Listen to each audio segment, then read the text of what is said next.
So good afternoon.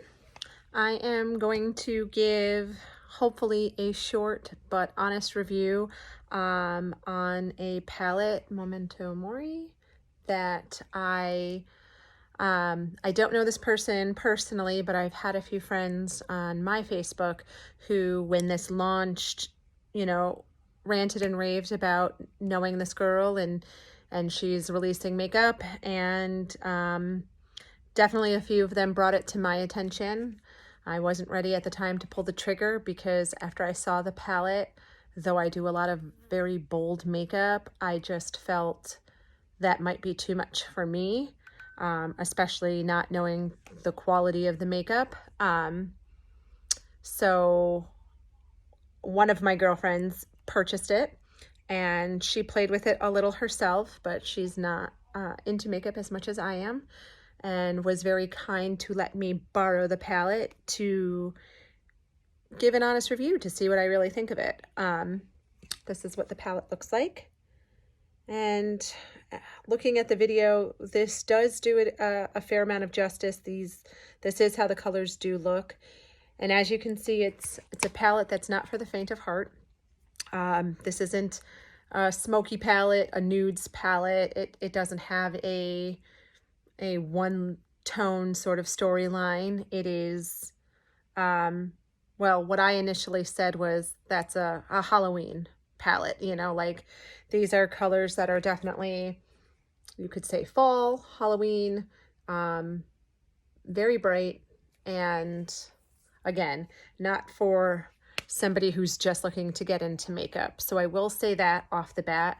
I would still say that I probably stand by that statement. However, I will say that this palette, though very pigmented if you want it to be, can also be muted down so that it's not so bold, and these colors do translate really well and can give you a beautiful look with a hint of color as opposed to being like an all-out look at me face. Blendability wise, I'm beyond thrilled with it. It definitely exceeded my expectations. The colors are very easy to blend. Fallout, I feel like honestly Fallout is more or less personal error as opposed to product. Depending on how you're holding your brushes, how you're pushing them into your skin, what technique you're using, you can get fallout with even the best of products.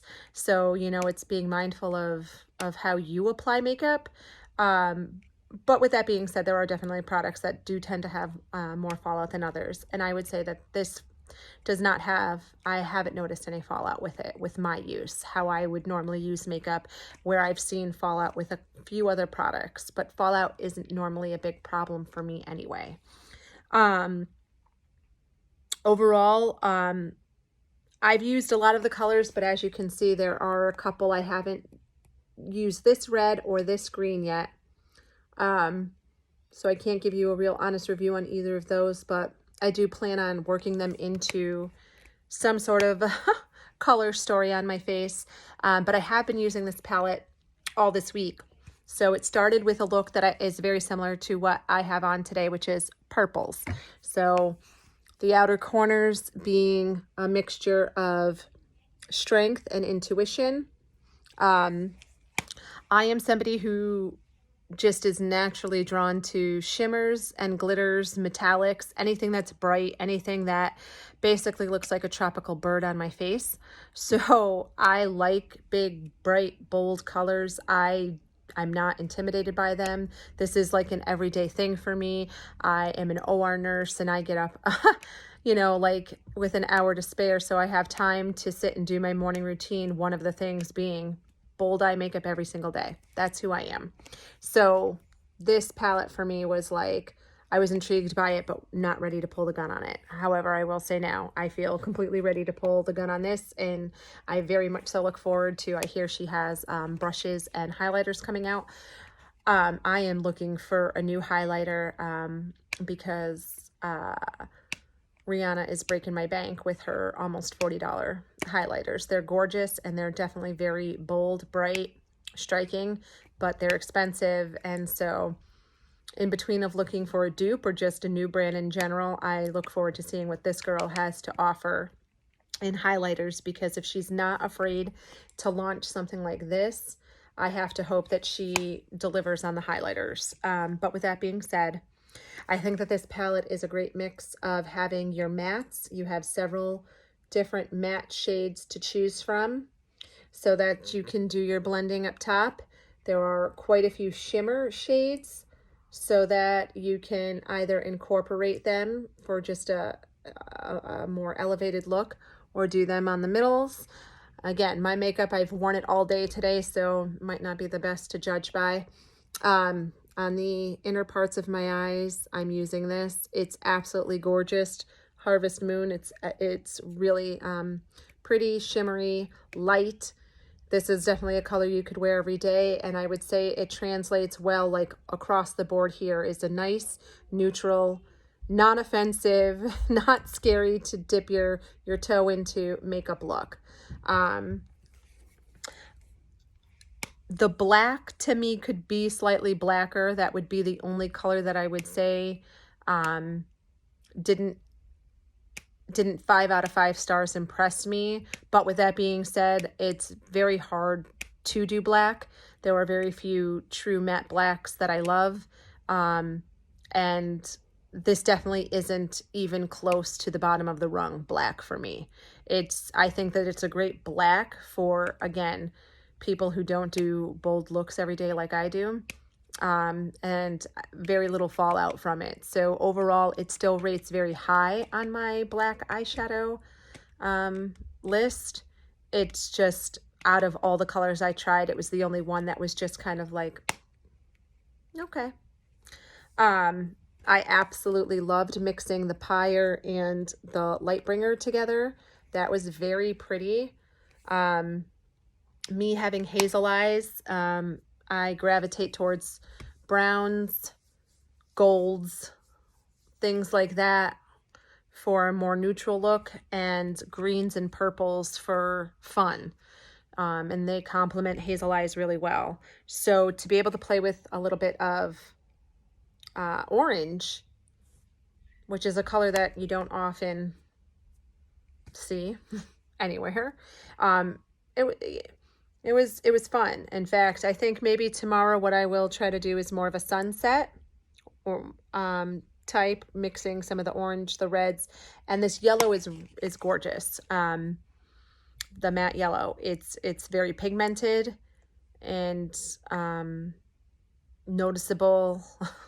I mean, for me, for somebody who likes color, I would say that overall, I would describe this palette as just very bold. And I think it's a smart collection of colors. I think that, you know, when starting something like this, you could go with nudes, you could go with pinks, you could go with those soft colors that most girls are going to buy, but I feel like something gets lost in translation. You're competing with really big brands. What makes yours distinguishable? I think that this is a palette that's distinguishable from a lot of other brands and what's being put out. It's really pretty, and I think was smart on her part, because it's a memorable palette. I think that anybody who really enjoys makeup could use this palette and have something to talk about that you're not going to see with a more muted palette. Can she go on to do muted palettes? Sure. And I would just as eagerly purchase them, because the quality of the makeup is good.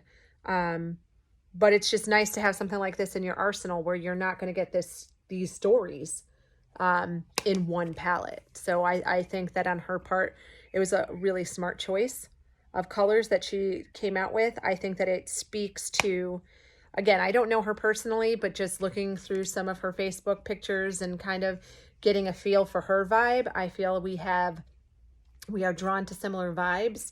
And I think that this palette perfectly encapsulates the vibe that I get from her. Like if you were to say, hey, she came out with makeup and this is her palette, I'd be like, yep, I can see that just based on her pictures. It's kind of like a hauntingly beautiful palette. I guess it would be how I would best describe it. It's really nice. And again, this shade here, this Rebirth, this subtle pink shimmer, you know, this Mortal Coil, it's kind of more of a brown shimmer. These are really, really beautiful colors that I feel anybody could wear without being intimidated by this palette. So it's definitely worth a while to pick it up, even if you're not as familiar or comfortable with makeup, because you'll have safe colors to use every day, but maybe looking over at some of these bolder colors would inspire you to go a little deeper in the water, stick your toes in a little deeper, you know, and explore and have fun with it. I would say that for somebody who is artistic like myself and looks at my makeup routine in the morning as my time to be creative and artistic and decorate a canvas every day with something new, this palette satisfies that on a lot of different levels. Like I said, I haven't stopped using this palette all week. I plan on using it all this week as well, just to really use all the colors and create a full array of stories. It's definitely worth looking into. And again, just pretty. I can't say enough good things about it. As somebody who pretty religiously uses brands like Pat McGrath, Anastasia, Urban Decay, and ColourPop, I would say that that's kind of my makeup brands. So if that resonates with you and you're somebody who's into that kind of makeup, I can happily tell you this works just like any of those for me. So yeah, great job. Love it.